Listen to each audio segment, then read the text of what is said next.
Hello and welcome to this video about a different approach of Ramanujan Sum. So, one can observe that some results of Ramanujan summation are quite intriguing. Observe the two first examples of Ramanujan sums, 1 plus 2 plus 3 and so on is equal to 5 over 12. The second example, 0 plus 1 plus 2 plus 3 is equal to minus 1 over 12. Those examples are quite intriguing because they are divergent series, and usually you don't want to deal with them. Often they will give non-conclusive answers, and in this case, we sum positive terms to get negative terms. This is quite intriguing for many physicists, and some of them just deny the existence of such series because they won't lead to correct results. So some physicists just chose to not deal with those and not interpret them as being real results.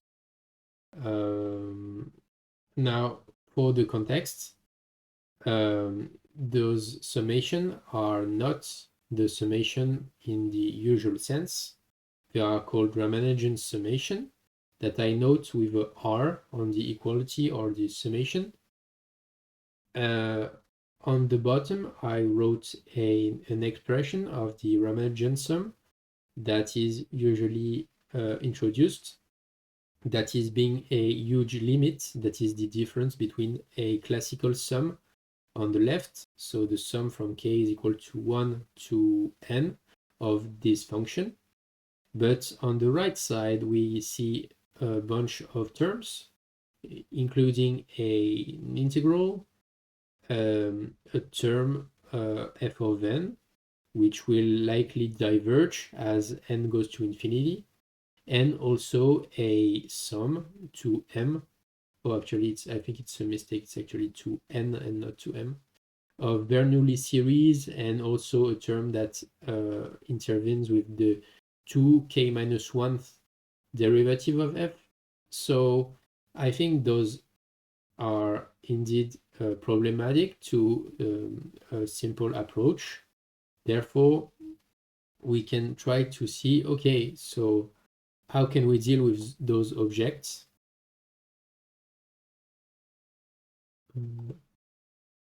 So the standard way to present Ramanujan summation is to present it as a continuation of the sum using the Maclaurin summation. I will use the recently published book called Les séries divergentes d'Euler-Ramanujan de Bernard Candelpergher that was released in the middle of 2023. This book covers various summation methods, including Euler, Abel, and so on, and give different remarks between them, their properties, and in general how diverging sum work. I will also talk about the Plana formula and the e to the alpha space, and then we will talk about the Ramanujan sum, and then discuss properties and examples. So here is a baby formulation of the Plana formula. So let f be analytical on the half plane. Real part of z is strictly positive. So analytical just means that it's properly defined. There is no big problem. There is actually some harder definitions, but analytical just can be understood that okay, no problem on this function. We are indeed dealing with functions that are on the complex plan. So on the earlier examples, we've seen on integers. Now we are on the complex plan. We can also see that we have defined a sum of the f of k. We also see a a half sum of f of 1 and f of 2, and then an integral part and a limit of t of f. T of f being depending on n and epsilon. N will go to infinity later, and epsilon will go to 0.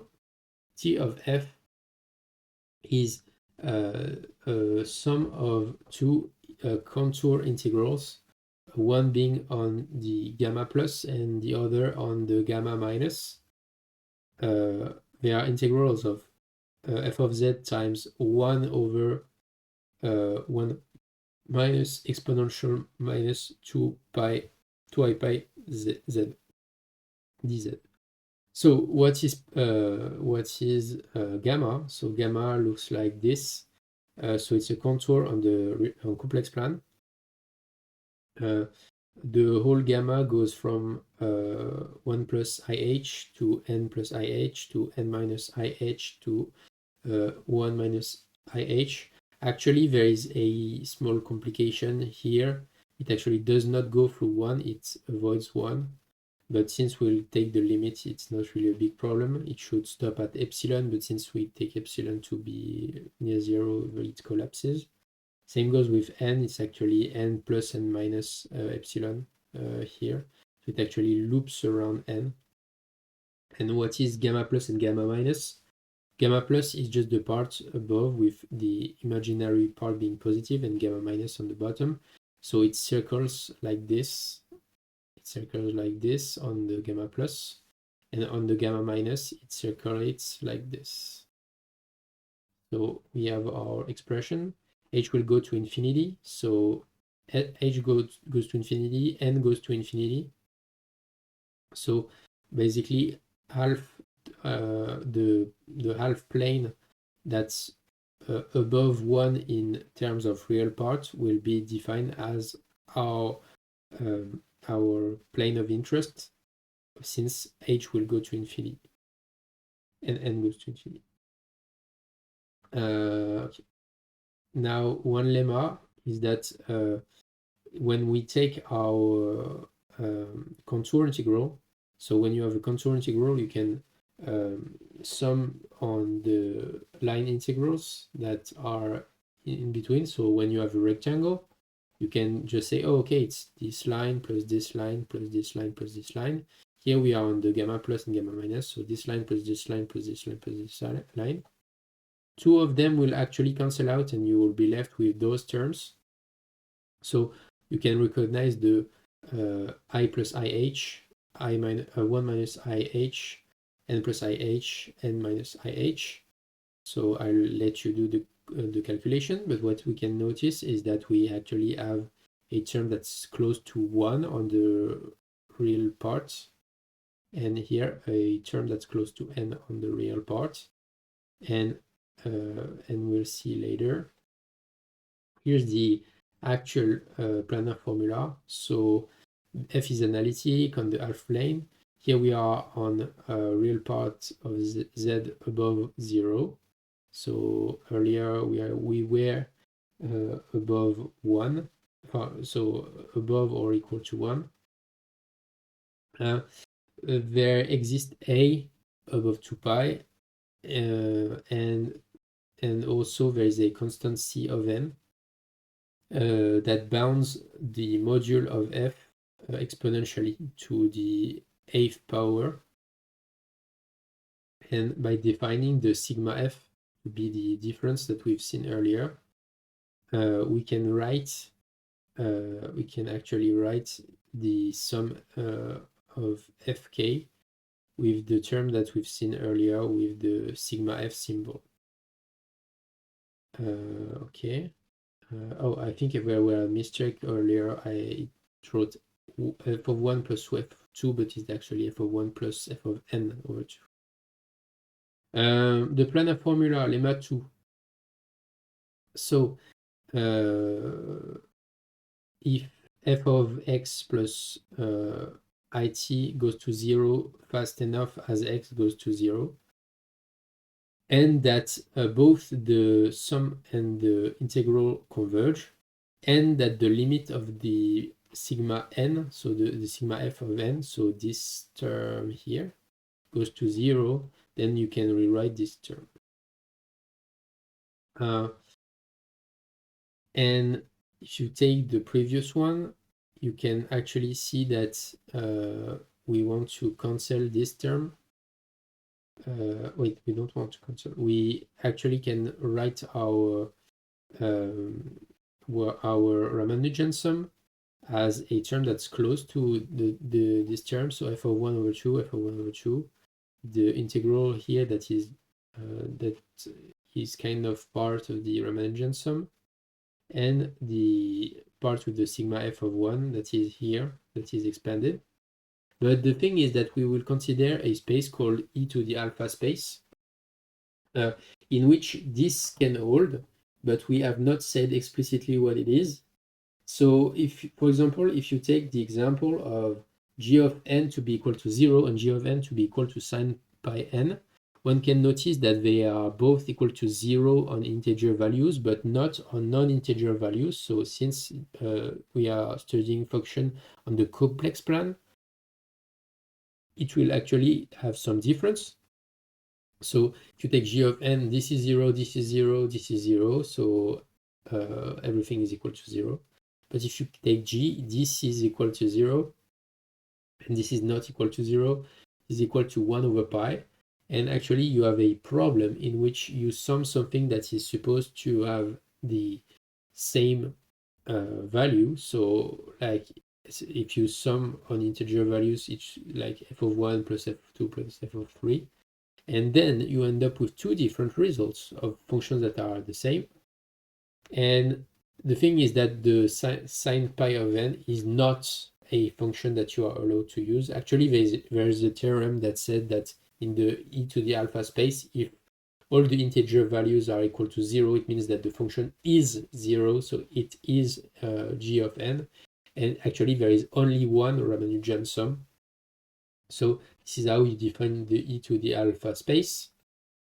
And here is a proper definition. Basically, what it says is that the module of z is bounded by c to the epsilon, and that on the real part it's bounded exponentially by b, and on the imaginary part it's bounded by a, and a is bounded by alpha, so we can say that it's exponentially bounded on the imaginary part of order alpha.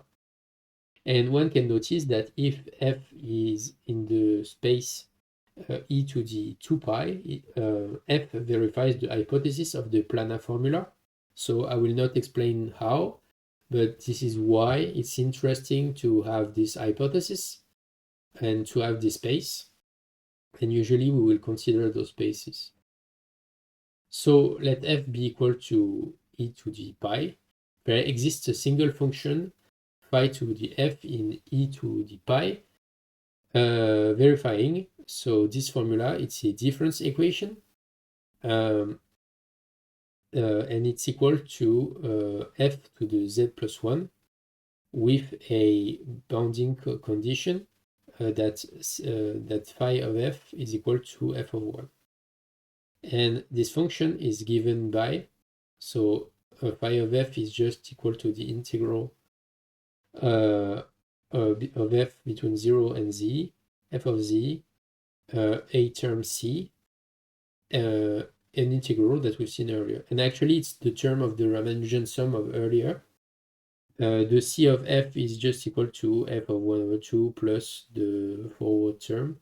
So we can notice our sigma term from earlier.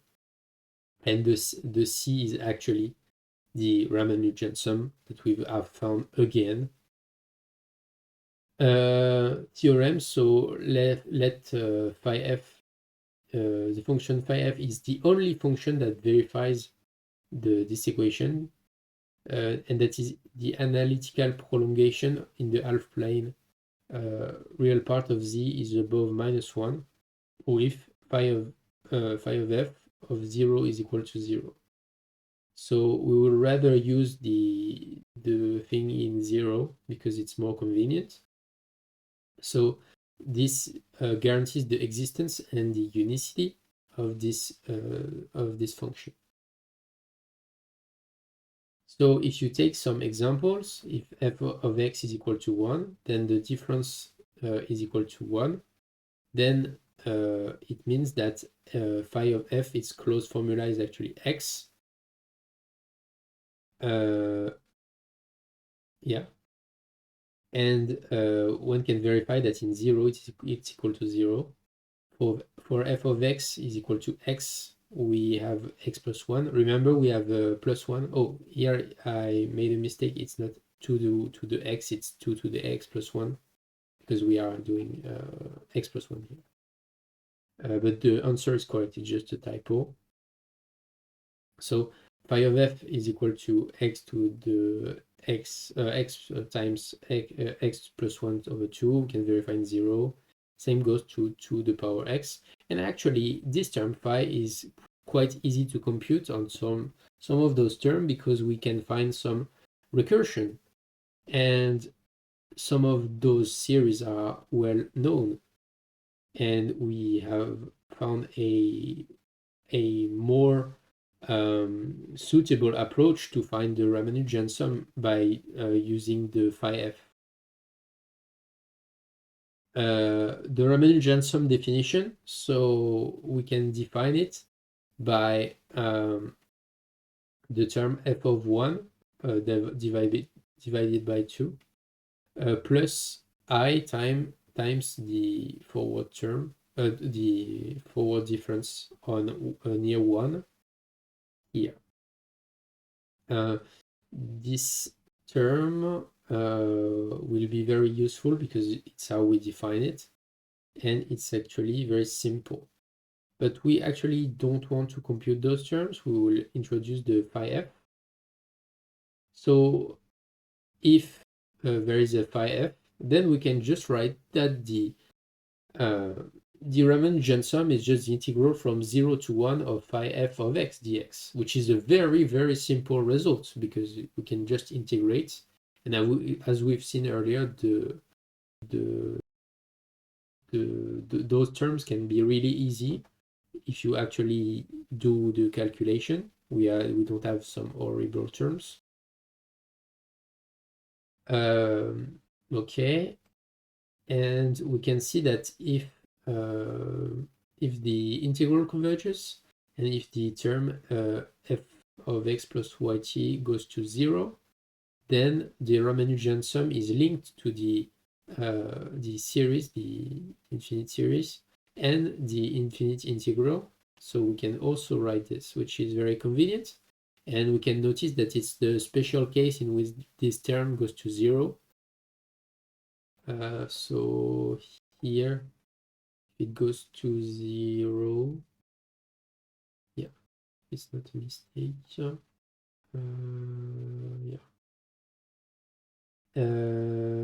Okay, and then one can give the example. So in this simple case,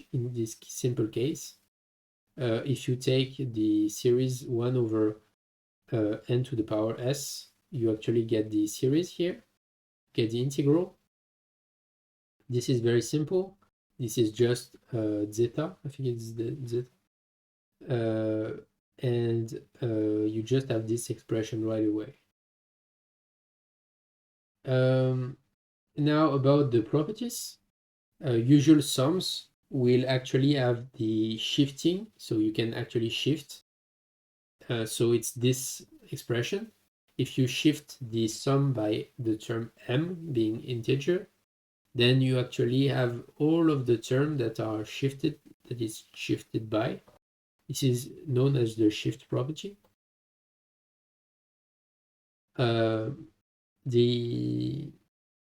On reals, with x reals, when you have Ramanujan sum, you get the phi f that occurs, and you have also a integral that goes from 1 to x plus 1 of f of v dv.